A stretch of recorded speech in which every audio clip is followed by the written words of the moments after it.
Bonjour et bienvenue dans le programme Glorieuse Destinée. C'est toujours une joie de vous accueillir car le but de ce rendez-vous consiste à entrer pleinement dans cette destinée que le Seigneur a taillée sur mesure pour chacun d'entre nous.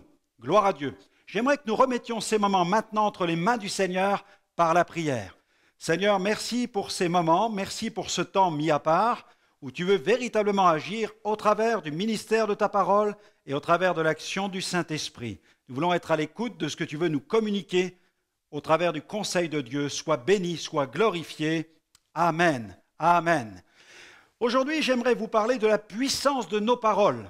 Ce que nous disons est extrêmement important. D'ailleurs, Charles Spurgeon a écrit ceci. « Ne vous méfiez de personne d'autre que de vous-même, car c'est en vous-même que vous portez vos propres ennemis. » Et parfois, l'un de ces ennemis s'appelle la langue. Et oui, mais je suis là pour vous encourager à faire en sorte que votre langue soit votre partenaire et non votre ennemi. Mais que dit la Bible? Eh bien, dans le livre des Proverbes, au chapitre 18 et au verset 21, il est écrit que la Bible enseigne que la mort et la vie sont au pouvoir de la langue. Ainsi, il y a donc une puissance, il y a une autorité qui se manifeste au travers de nos paroles. D'ailleurs, quelqu'un dit « Veille sur tes pensées, car elles deviendront des paroles. Veille sur tes paroles, car elles deviendront des actes. Veille sur tes actes, car ils deviendront des habitudes. Veille sur tes habitudes, car elles deviendront ton caractère. Veille sur ton caractère, car il deviendra ta destinée. » Finalement, notre cœur est comme une source. Je vous propose d'écouter Marie qui nous adresse quant à elle une parole de bénédiction, une parole d'encouragement. Elle interprète un chant magnifique qui dit « Prends courage ». Allez, on l'écoute ensemble.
Merci à Marie pour ce chant qui nous exhorte à poursuivre cette relation intime avec le Seigneur.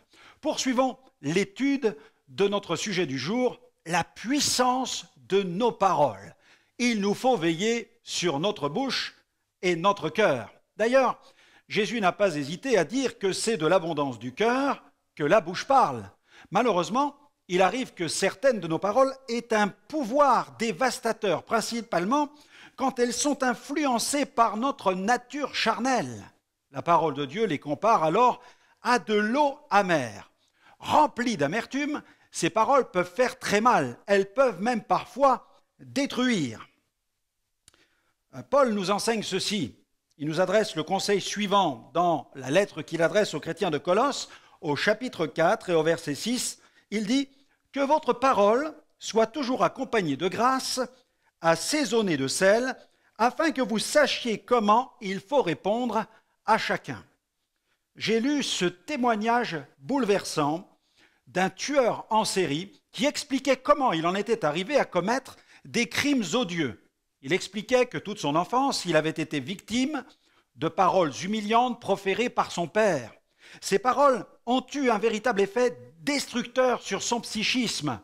Elles ont résonné dans sa vie comme des paroles de malédiction. Il y a de la puissance dans les paroles. Certaines paroles sont abaissantes, dégradantes, humiliantes. On ne mesurera jamais assez les dégâts occasionnés par les paroles injurieuses d'un père ou d'une mère sur leur enfant. Des paroles de cette nature revêtent un caractère vraiment occulte, car non seulement elles portent atteinte à la personnalité de celui qui les reçoit, mais elles contribuent aussi à ériger de véritables forteresses de raisonnement dans le cœur. Jésus reprocha aux pharisiens leurs mauvaises pensées et leurs paroles assassines, les accusant d'avoir pour père le diable.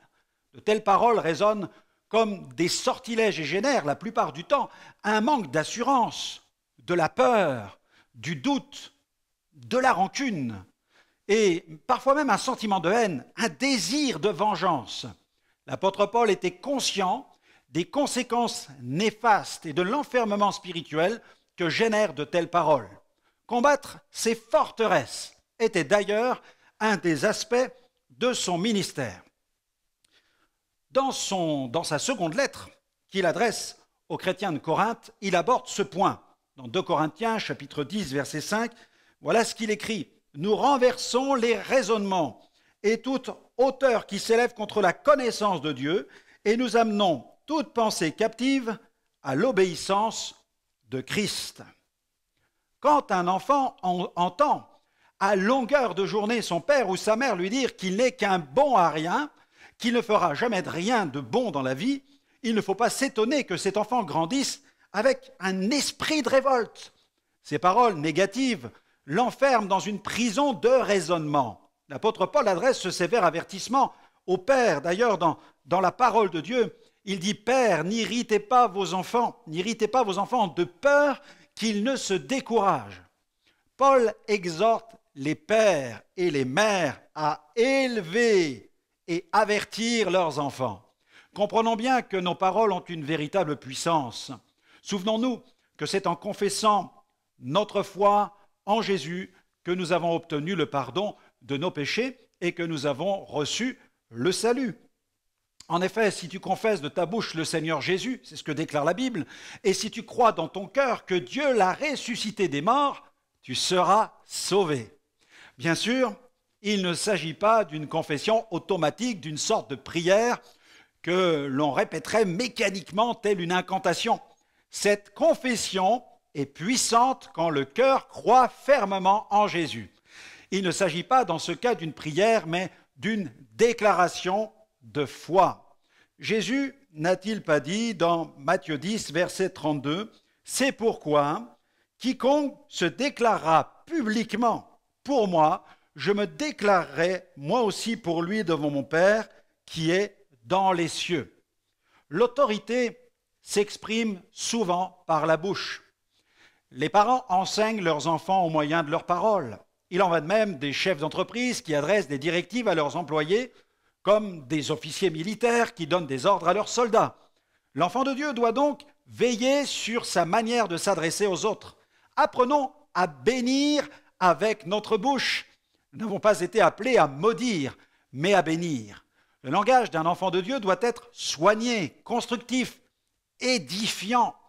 Pendant de nombreuses années, mon discours par rapport à l'état spirituel de la France fut plutôt négatif. Je disais souvent, la France est fermée à l'évangile, elle ne veut rien entendre, elle ne veut pas de Jésus. Et le Seigneur m'a fait comprendre que mon langage était le reflet de l'état de mon cœur. Par ces paroles négatives, j'exprimais un sentiment d'incrédulité. Et béni soit Dieu, le Seigneur a commencé à changer ma mentalité et ma vision des choses. Il m'a montré que je devais aussi changer mon langage concernant la destinée de mon pays. Ainsi, je le proclame autant de fois que je le peux, afin de gagner le maximum de chrétiens à cette conviction. Je crois que le Seigneur va faire des choses glorieuses en France, en Europe et partout dans le monde, où l'Église va décider de bénir le sol sur lequel Dieu l'a placé. Le croyez-vous? Croyez-le dans votre cœur et proclamez-le avec votre bouche. Déclarez-le dans les réunions de prière. Seul le Seigneur est capable de faire toutes choses nouvelles, comme l'enseigne la Bible. Voilà pourquoi je crois que Dieu peut changer un pays. Il peut aussi toucher les pays de ce monde les plus hostiles à la fois. Le prophète Ésaïe, dans le chapitre 43, au verset 19, nous dit ceci. « Voici, je vais faire une chose nouvelle sur le point d'arriver. Ne la connaîtrez-vous pas? Je mettrai un chemin dans le désert et des fleuves dans la solitude. » Gloire à Dieu.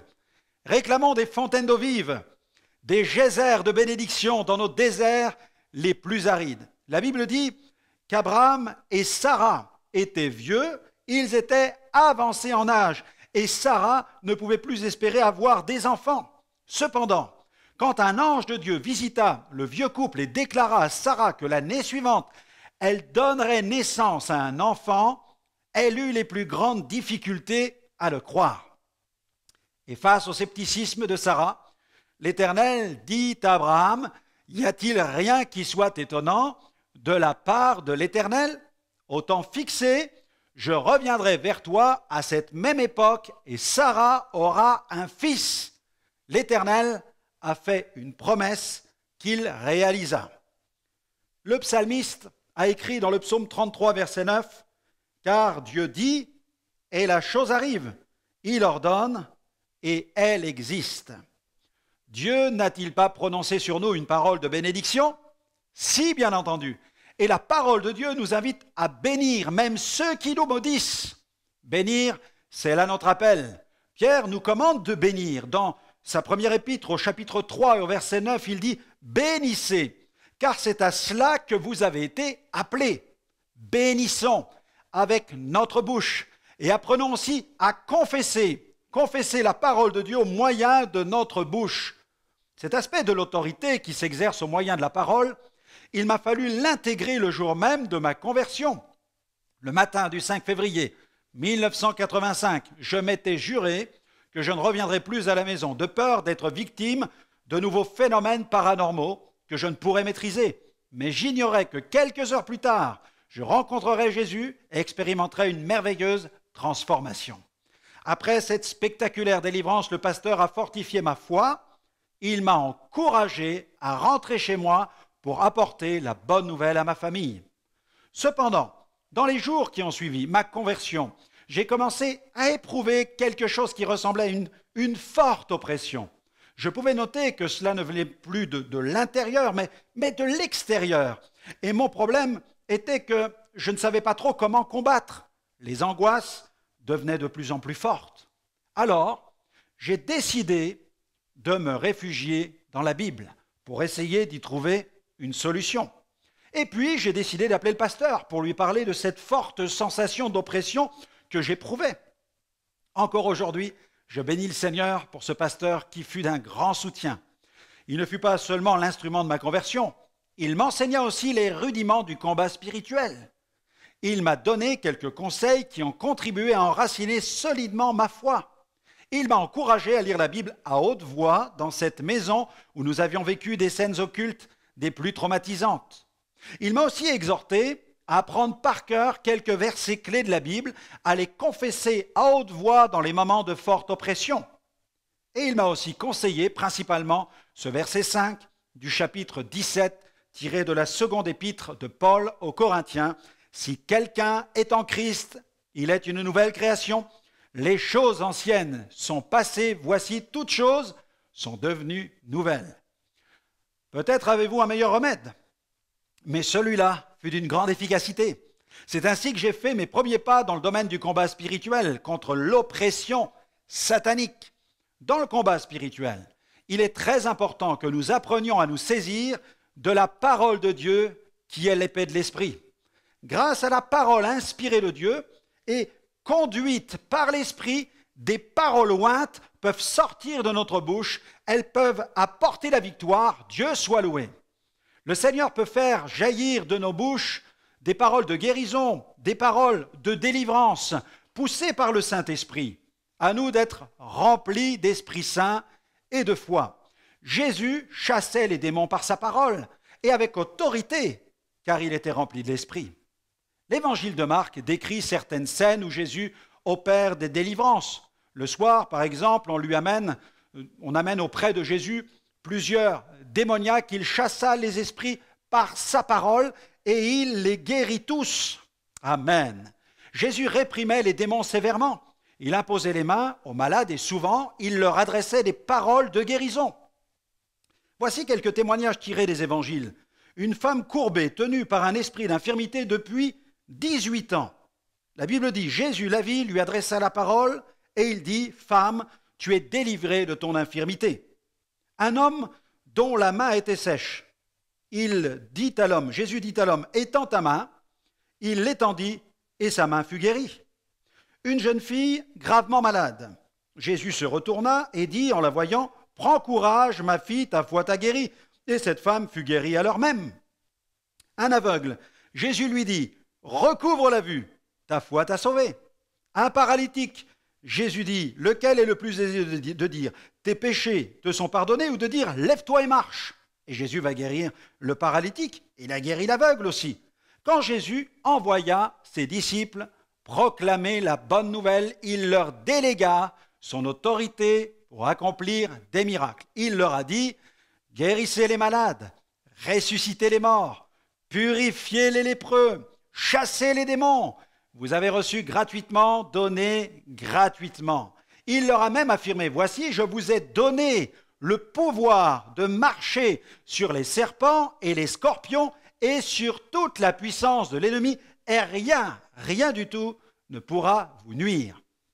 Mais attention, il ajouta aussi cet avertissement. Cependant, ne vous réjouissez pas de ce que les esprits vous sont soumis, mais réjouissez-vous de ce que vos noms sont écrits dans les cieux. Alléluia! Les Saintes Écritures nous laissent plusieurs exemples de paroles qui apportèrent la vie abondante de Dieu dans certaines situations. Paul, par exemple, chasse par sa parole l'esprit de divination qui tient une femme pythonisse, une devineresse. L'apôtre Pierre, quant à lui, rend visite à un dénommé Aîné qui était allongé sur son lit, souffrant d'une infirmité. Il lui adresse une parole magnifique. Aîné, Jésus-Christ te guérit, lève-toi et arrange ton lit. Et aussitôt, la Bible dit, il se leva. Suite à ce miracle, tous les habitants de la ville de Lyde et de Saron se sont convertis. Nous devons veiller à user de cette autorité avec sagesse et discernement, sous peine d'être catalogués de fanatiques et d'être couverts de confusion. Pourquoi? Eh bien, car il ne suffit pas de dire à un paralytique « lève-toi et marche » pour qu'il marche. Si cette parole d'autorité ne vient pas de Dieu, rien ne se produira. La meilleure garantie pour l'accomplissement d'œuvres puissantes consiste à garder un véritable esprit d'humilité et vivre une vie de profonde intimité avec le Seigneur.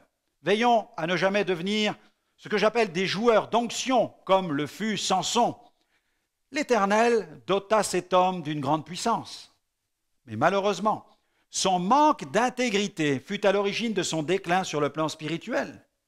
Les paroles de Jésus trouvaient leur accomplissement parce que Jésus était non seulement rempli de l'Esprit, mais il était aussi conduit par l'Esprit. Jésus pouvait dire, en vérité, je vous le dis, le Fils ne peut rien faire de lui-même. Il ne fait que ce qu'il voit faire au Père, et tout ce que le Père fait, le Fils aussi le fait pareillement. Il est question d'intimité. Cette intimité avec le Père fut pour Jésus son unique garantie d'inspiration. Alors ne jouons pas à l'apprenti sorcier en nous servant de telle ou telle parole tirée de la Bible. Croissons dans notre communion avec Dieu. Soyons remplis du Saint-Esprit et apprenons à être conduits par lui. Dans ses écrits sur l'exercice des dons spirituels, l'apôtre Paul évoque le rôle prépondérant du Saint-Esprit dans l'exercice des dons vocaux, par exemple, c'est-à-dire les dons d'inspiration et de révélation. Et il explique que pour que d'authentiques manifestations surnaturelles prennent place, il est primordial que l'Esprit Saint soit à l'initiative de la manifestation, que l'Esprit Saint préside aux opérations, que l'Esprit Saint demeure la source qui abreuve le croyant dans l'exercice des dons spirituels. Je me trouvais en Uruguay, dans le stade municipal de Paysandú, il y a quelques années. Les conseillers prenaient soin de tous ceux qui venaient d'inviter Jésus dans leur vie. Et quelques instants encore, et nous allions prier pour les malades. J'étais sur le point de reprendre place derrière le pupitre, quand soudainement, une parole se mit à brûler dans mon cœur, et elle résonna en moi comme une parole d'autorité. Cette parole était celle-ci. « Ouvre tes yeux !» Craignant que cela vienne de ma chair, j'ai essayé de chasser cette parole de mon esprit. Il faut dire que je n'étais pas très habitué à ce genre de situation dans mon ministère d'évangéliste. Je me suis avancé, j'ai pris le micro, j'ai commencé à prier pour les malades qui avaient pris place devant l'estrade dressée pour cette occasion. Et puis cette parole « Ouvre tes yeux !» revenait dans mon esprit, brûlant comme un feu. Il fallait que je la prononce, mais je résistais. Elle est devenue si présente dans mon esprit qu'elle est finalement sortie de ma bouche. À ce moment précis, j'ai eu l'impression que cette parole venait de résonner dans le stade comme un coup de fusil. Curieusement, quand cette parole est sortie de ma bouche, j'ai eu comme l'impression d'un profond soulagement, d'une délivrance. Mais ce soulagement ne fut que de courte durée, car une grande crainte s'est soudainement emparée de moi. En effet, pensez-y quelques instants. Je venais de commander à une personne aveugle de recouvrer la vue, c'est-à-dire d'ouvrir ses yeux pour voir. Et me rendant compte de ce que je venais de dire, j'ai fermé les miens, un peu comme si j'avais fait une gaffe. Et oui, car il était maintenant impossible de rattraper cette parole qui venait de jaillir de ma bouche. Elle venait de faire écho dans le stade. Maintenant, c'était dit. Des milliers de regards remplis de stupéfaction étaient tournés vers moi. Et puis chacun a commencé à regarder autour de lui pour voir si quelqu'un était effectivement guéri de cécité. Et puis un grondement s'est fait entendre de plus en plus fort, gagnant le stade tout entier. Une femme s'est mise à crier « Je vois, je vois !» Cette femme que nous voyons ici, eh bien c'était en 1998.